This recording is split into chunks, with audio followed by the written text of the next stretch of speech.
Olha, salvação no lado espiritual é a gente viver em paz aqui na terra e fazer o bem para que um dia consiga chegar lá perto do Senhor, que é o nosso Deus, né? E estar do lado direito dele e adquirir a salvação eterna.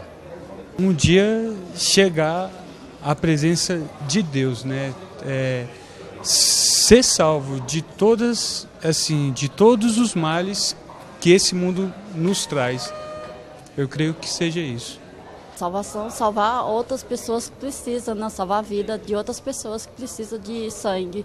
A salvação é vida, né? Salvar alguém, né? Ajudar alguém. Olá, amigo. Acho que ficou bem claro para você. Esse estudo é um dos estudos mais importantes de toda a série que estamos fazendo. A compreensão do plano da salvação é fundamental para que você possa ter paz de espírito e para que possa ser revelado o caráter de Deus. Deus entregou o seu filho, o seu único filho, para morrer no meu e no seu lugar. O fato é que todos nós pecamos, todos nós. Não existe um único ser humano que não tenha pecado. Daí você me pergunta assim, mas pastor, e aquele bebezinho inocente, ele não pecou? Querido, a gente precisa entender essa questão de pecado. Pecado é mais do que um ato pecaminoso. Pecado é um estado. Nós somos pecadores e por isso acabamos cometendo atos pecaminosos. O bebê pequeno, ele ainda não cometeu atos pecaminosos por incapacidade, mas ele também é pecador. Nós nascemos com essa natureza. É isso que Davi nos diz no Salmo 51. Ele diz assim, em pecado me concebeu a minha mãe. Por isso todos nós, qualquer ser humano que nasceu nessa terra é um pecador. Mesmo que eu consiga me controlar, haja uma disciplina espiritual tão forte na minha vida que eu viva sem cometer atos pecaminosos, ainda assim eu serei um pecador. Olha só, somos todos pecadores e o pecado tem uma paga, tem um salário. A Bíblia diz que o salário do pecado é a morte. E querido, nisso não há desconto, não há parcelamento. O indivíduo pecou, ele vai morrer. Entende? Não importa, qualquer pessoa em qualquer lugar do mundo cometeu um pecado, alguém vai morrer. Porque não existe pecado sem paga no universo. Se você peca, alguém vai morrer. Ou você vai morrer por causa desse pecado, ou Jesus vai morrer por causa desse pecado. Mas não existe pecado sem morte. Todas as vezes que falamos de pecado, estamos associando ao salário do pecado, que é a morte. Agora, eu e você temos hoje a possibilidade de escolhermos quem morrerá. Ou eu vou morrer pelos meus pecados, pelos meus erros, pelas minhas faltas, ou Jesus morrerá por mim. Jesus Cristo livremente escolheu morrer. Quando esteve aqui na terra, Jesus disse assim, ninguém tira a minha vida, eu voluntariamente a dou. Jesus Cristo ofereceu-se em sacrifício por você e por mim. Isso a Bíblia chama de morte substitutiva. Então eu cometi os meus pecados, eu deveria morrer, porque o salário do pecado é a morte. Mas Jesus Cristo, que não pecou, morre no meu lugar. Então ele assume a minha culpa e as honras, os privilégios que ele teria direito, ele coloca sobre mim.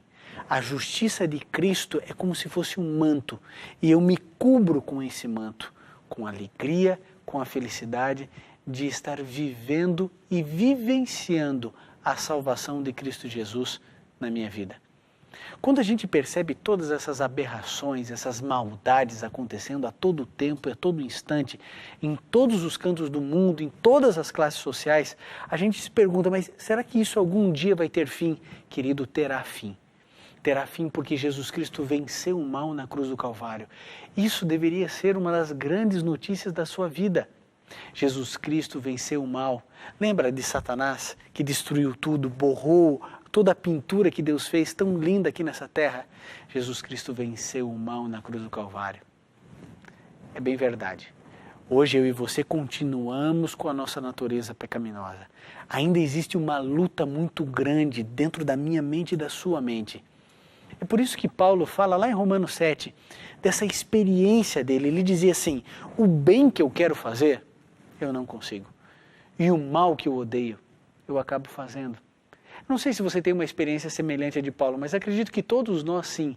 Parece que a gente vive assim, esse mal dentro de nós. Os nossos pensamentos acabam indo para lugares onde nós não gostaríamos. Nós queremos viver a bondade, mas não conseguimos ser. A gente quer ajudar os outros, mas a gente pensa mais na gente. Tudo isso é porque a nossa natureza é pecaminosa. Não conseguimos nos livrar dela. Por isso foi necessário Jesus Cristo vir a essa terra. E quando Jesus Cristo veio a essa terra, querido, aí ele conseguiu provar para o universo que era possível, sim, viver aqui nessa terra sem pecado. E ele morre, então, na cruz do Calvário, no meu e no seu lugar. Talvez um dos versos mais lindos de toda a Bíblia, aliás, os teólogos dizem que se a Bíblia pudesse ser resumida em um verso, seria João 3,16. E aqui nós encontramos a pérola dos versos da Bíblia. Esse verso tem modificado a vida de milhares de pessoas. E diz assim: porque Deus amou o mundo de tal maneira que deu o seu único Filho, para que todo aquele que nele crê não pereça, mas tenha vida eterna. Deus amou o mundo. Olha para esse mundo.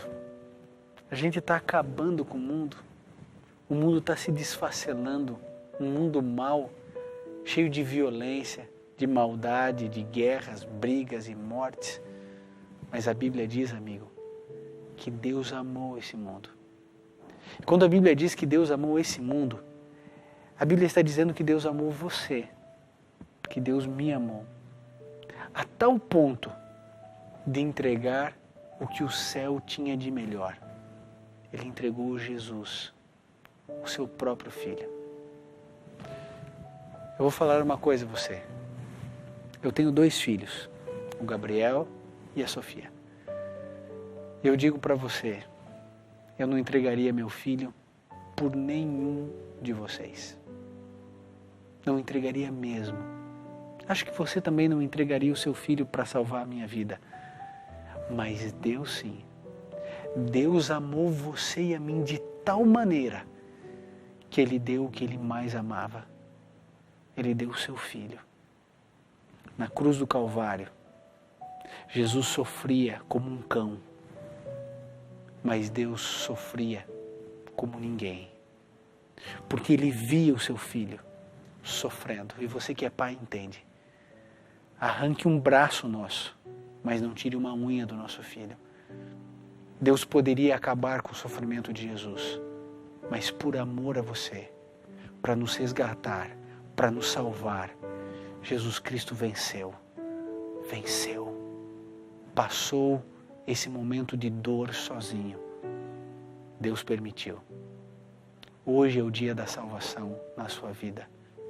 Hoje é o dia de você aceitar Jesus como seu Salvador pessoal. Querido, são escolhas. Nós somos aquilo que escolhemos. Você vai escolher Jesus. Você vai aceitá-lo como seu único Salvador. Você vai viver por Ele. Vai refletir sobre tudo aquilo que Ele fez na cruz do Calvário, em todo o sacrifício, só para salvar você, para salvar sua família, para levar você para um novo lugar, uma nova terra. Quando eu olho para esse livro, quando eu olho para a Bíblia, eu tenho certeza de que vale a pena acreditar num Jesus tão especial, tão lindo, que fez tudo por você. É hora de, nesse momento, você esquecer dos seus problemas, das suas contas, dos seus compromissos financeiros. Querido, Deus amou o mundo. Deus amou você. Entregou o que o céu tinha de melhor. Não jogue tudo isso fora, tá? Aceite Jesus. Viva por Jesus. Se for necessário, morra por Jesus. Mas, acima de tudo, ame Jesus. Siga a sua palavra. Continue estudando aquilo que Ele deixou para você. Deus quer ver você no céu. Querido, na semana que vem, nós vamos estudar sobre a fé, sobre o arrependimento e sobre a confissão. Faz parte do plano da salvação. A gente crer em Jesus, nos arrependermos dos pecados, das maldades da nossa vida e confessarmos isso a Deus. Nós já descobrimos tantas coisas aqui nesse estudo, a Bíblia como a palavra de Deus. Nós percebemos que Deus criou tudo. Infelizmente o mal entrou, o pecado entrou, deturpou tudo. Jesus resolveu tudo na cruz do Calvário por você e por mim. E semana que vem você entenderá o que é fé, arrependimento e confissão. Eu espero você na certeza de que hoje Jesus é o seu Salvador.